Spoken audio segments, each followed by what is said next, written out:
Why do I feel so worse about my life after scrolling? Let me tell you why.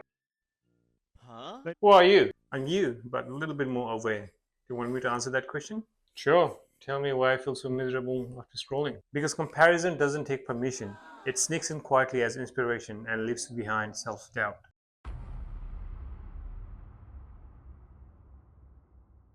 But haven't people always compared themselves to others? Or does it feel so heavier now? Because online, you're not comparing reality with reality. You're comparing your behind the scenes with their highlight reel. You see their wins, but not their waiting. You see their smiles, but not their silence. You see their results, but not their process. Your brain doesn't know how it's curated. Emotionally, it feels real.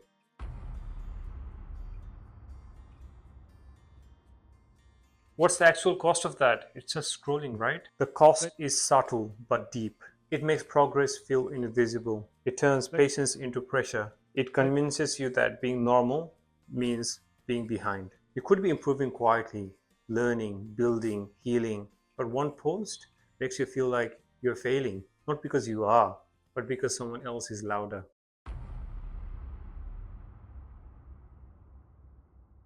Why does someone else's success feels like a judgment on mine? Because mine feels missing context with assumptions. You don't think they had different timings, support, circumstances. You think, why not me? And suddenly success feels like a race, even though no one actually agreed to compete.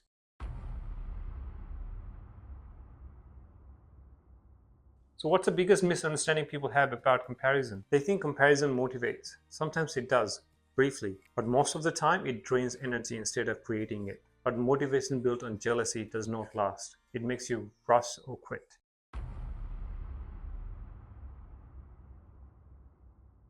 So how do you avoid these consequences realistically? You don't stop comparing overnight.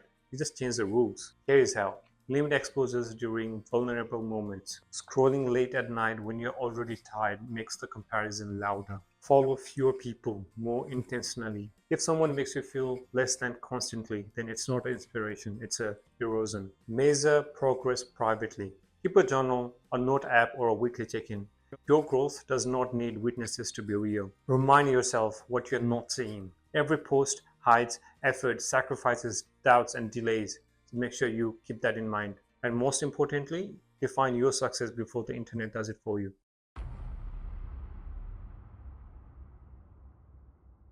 So the problem isn't social media itself.